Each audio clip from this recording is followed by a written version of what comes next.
Hello everyone, मेरे channel में आप सबका स्वागत है। मेरा नाम है मृणालिनी। चलिए देखते हैं आज की इस रीडिंग में यूनिवर्स आपको क्या मैसेज देना चाहते हैं। डियर यूनिवर्स, प्लीज़ बताइए जो भी कलेक्टिव इस रीडिंग को देख रहे हैं उनके हाईएस्ट गुड के लिए आपने क्या बताना चाहते हैं। Dear universe, thank you for your grace, thank you for the love, thank you for abundance, thank you for healing, thank you for transformation, thank you for guidance, thank you for clarity, thank you for validation, thank you for protection, dear universe. Thank you, thank you, thank you.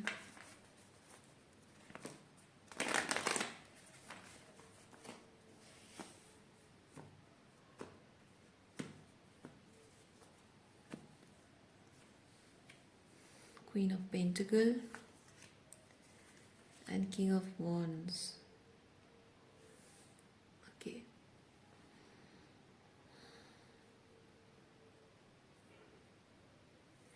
आप अपनी ज़िंदगी को एक structure देने की कोशिश कर रहे हो। पहले आपने सीखा, ज़िंदगी को स्ट्रक्चर देना सीखा, और ये सीखना किसी और से नहीं सीखा है, आपने अपने जीवन के अनुभवों से सीखा है, खुद के एक्सपीरियंसेस से, लेसन से आपने सीखा है। सो आपका इंस्पिरेशन आपका जीवन का अनुभव रहा है, आप खुद अपना इंस्पिरेशन बने हो। सो अब जब आपने जाना कि सही मायने में ज़िंदगी जीना होता क्या है, अब आप उसे अपने लाइफ में इम्प्लीमेंट कर रहे हो। और आपका ऐसा करने से बहुत सारे लोगों को दिक्कत हो रही है, बहुत सारे लोगों को प्रॉब्लम हो रही है। प्रॉब्लम इसलिए हो रही है क्योंकि आपको शायद ज़िंदगी जीने का सही तरीका सिखाया नहीं गया था, और उसकी वजह से आप एक डिस्टॉर्टेड वर्जन में जी रहे थे, अपने आप में एक डिस्टॉर्टेड वर्जन में थे, और उसका बहुत लोगों को फ़ायदा हुआ करता था। लेकिन अब आपने अपनी पावर क्लेम कर ली है। आपने दिखा दिया है कि आपकी किसी चीज़ के बारे में जो नॉलेज की कमी है, उसकी वजह से आप किसी भी सिचुएशन में फिट नहीं होना चाहते हो। भले ही आपको आइडिया नहीं है कि आपको करना क्या है, पर आप सेटल नहीं करोगे। आप अपने आप पर काम करोगे, आप मेहनत करोगे, एक बार, दो बार, तीन बार फेल होगे, लेकिन आप करके दिखाओगे। लेकिन वो जिस तरह से आपको सेट करना चाहते हैं, फिट इन करना चाहते हैं, कॉम्प्रोमाइज़ेस करवाना चाहते हैं, वो आप नहीं करोगे। सो भले ही आपको नहीं पता था, लेकिन आपने मेहनत की है, अपने आप पर मेहनत की है, कोशिश की है, कभी हार नहीं मानी है आपने। एंड फाइनली आपको पता चल गया है, फाइनली आपको रास्ता दिख गया है। और वो चेंज आपकी एनर्जी में, आपकी बातों में, आपके एक्शंस में, आपके डिसीजंस में, चॉइसेस में दिख रहा है। और आप अपनी ज़िंदगी को लेकर बहुत खुश हैं। आपकी ज़िंदगी में जो भी लॉसेस हुए हैं उसे आप हील कर रहे हो, बहुत ही कंटेंट एनर्जी में आ रहे हो। जो भी सपने हैं, अब फाइनली उन सपनों को पूरा करने के लिए वो होप आपके अंदर आ रही है। जहाँ जहाँ जो डैमेजेस लोगों ने आपकी ज़िंदगी में किए हैं उससे आप हील कर रहे हो। यस, अपने विश के हिसाब से अपनी ज़िंदगी जी रहे हो, फाइनेंशियली इंडिपेंडेंट भी हो रहे हो।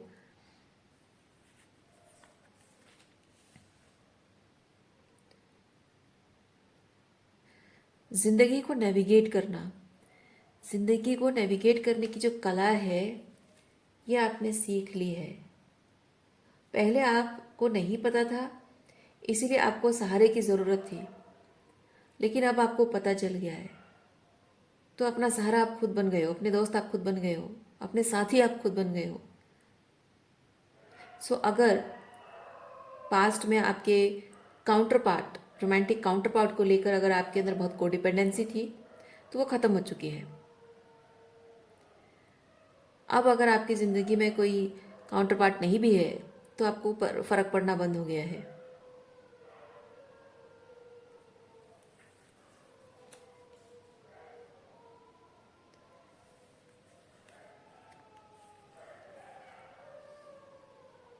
आपके फादर और मदर बहुत कंट्रोलिंग हो सकते हैं। बचपन से आपको ऐसे ही शैडो में रखा है। आपको कभी भी अपनी पावर में कैसे रहा जाता है, अपनी ज़िंदगी को कैसे क्लेम किया जाता है, अपने सपनों को कैसे पूरा किया जाता है, अपने हाई वैल्यू को कैसे मेंटेन किया जाता है, हाई वैल्यू पर्सनालिटी कैसे बनाई जाती है, आपके पेरेंट्स ने आपको नहीं सिखाया है। और ना सिखाने का कारण ये है कि वो बहुत कंट्रोलिंग है। उनको पता है कि आप एक्चुअली में बचपन से ही बहुत स्पिरिचुअल हो, और बचपन से ही आपने उनके अंदर के शैडो को पहचानना शुरू कर दिया था, उनके अंदर के डिस्टॉर्शन को पहचानना शुरू कर दिया था। इसलिए उनको ये चीज़ समझ में आ गया था आपके बचपन से ही कि इसको अगर हम सेल्फ एम्पावरमेंट सिखाएंगे तो ये सबसे पहले हमको किक मार के अपनी ज़िंदगी से निकाल देगा या निकाल देगी और हमारे कंट्रोल से बाहर हो जाएगी। इसीलिए आपको डोमिनेट करके दबा के रखना, कंट्रोल करके रखना उनके लिए बहुत इम्पॉर्टेंट हो गया था। लेकिन जब एक सोल कुछ बहुत सारे गिफ्ट्स लेकर आई है तो उसको ग्रो करना होता है, अपने सोल गिफ्ट्स को एनहांस करना होता है, अपने आप को और ग्रो करना होता है, अपने आप को अपने कार्मिक जो भी लिमिटेशंस है उससे ऊपर उठकर अपने पर्पस के साथ अलाइनमेंट में आना होता है, अपने बेस्ट लाइफ को जीना जो उसका अधिकार है। हर एक सोल इसी पर्पस से इस दुनिया में आती है। आप भी आए हो और आपके इसी प्रोग्रेस को, ग्रोथ को, एसेंशन को, बेस्ट लाइफ को एक्सपीरियंस करने के जो अधिकार को ये लोग दमन कर रहे थे। और ये यूनिवर्स कभी होने नहीं देता, ईश्वर कभी होने नहीं देता। तो चाहे इन्होंने बहुत सालों तक बहुत कोशिश की है, लेकिन अब फाइनली आपके लिए यूनिवर्स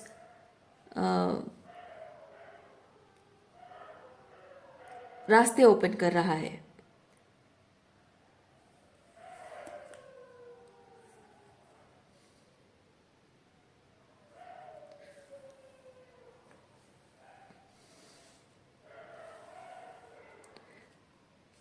शायद आपको अपनी ज़िंदगी को स्ट्रक्चर देने के लिए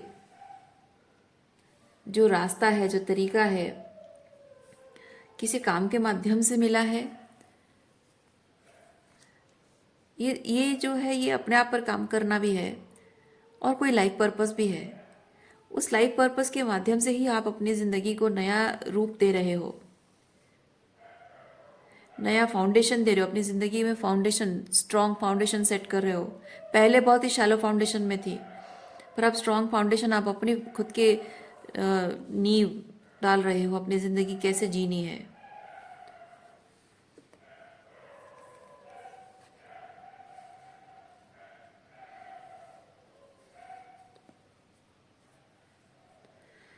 बहुत ही कॉन्शियस होकर आप अपने सबकॉन्शियस फियर्स पर काम कर रहे हो। यस,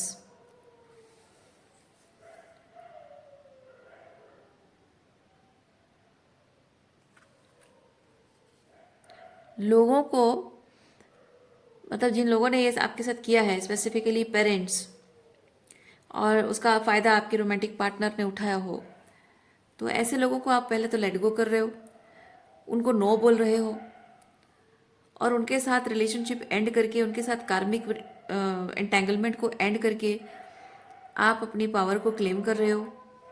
साथ ही साथ उन्होंने जो आपको ट्रॉमा दिया है, उस ट्रॉमा को साइकोलॉजिकल एंड इमोशनल लेवल पे किस तरह से वो आप पर इफेक्ट किया है, उस चीज़ को आप प्रोसेस कर रहे हो। ये वही चीज़ है, कॉन्शियस एंड सबकॉन्शियस। ये कॉन्शियस है, ये सबकॉन्शियस है। सारी चीज़ों को आप हील कर रहे हो, समझ रहे हो, एंड पीस क्रिएट कर रहे हो।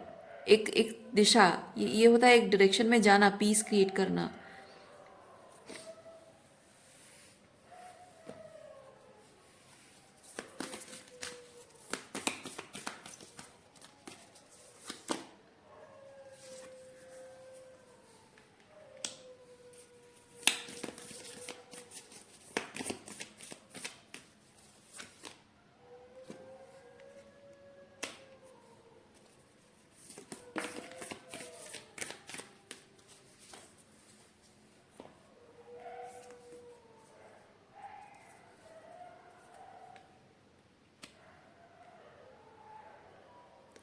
ये इनिशिएशन को बता रहा है, नंबर 1 है, इनिशिएशन को बता रहा है। ओके, समय आ चुका है कि आप जैसे माँ, यहाँ पे देखिए मदर कार्ड है। सो आप जैसे कि आपका ये जो पर्पस है, ये जो ज़िंदगी, पर्पसफुल ज़िंदगी जीना, ये जैसे कि एक बच्चा है और आप इसकी मदर हो, और एक्सक्यूज़ मी, और इसी एक एक बच्चे को जैसे एक माँ नर्चर करती है, उसको अच्छे संस्कार देती है, उसको अच्छे से पाल पोस के बड़ा करती है, वैसे ही आपको भी अपने इस पर्पसफुल लिविंग को मोटिव बनाकर मतलब एक बच्चे की तरह उसको नरिश करना है, नर्चर करना है। समय आ चुका है कि वो मिस्टिक एनर्जी में आप आए। ओके, मिस्टिक एनर्जी, आपके लाइफ पर्पस। सो रीडिंग मैं यहीं पे रखती हूँ। उम्मीद करती हूँ रीडिंग आपको पसंद आई होगी, कुछ क्लैरिटी मिली होगी। मैं आपको नेक्स्ट रीडिंग में मिलती हूँ। अपना ख्याल रखिए, खुश रहिए, बाय।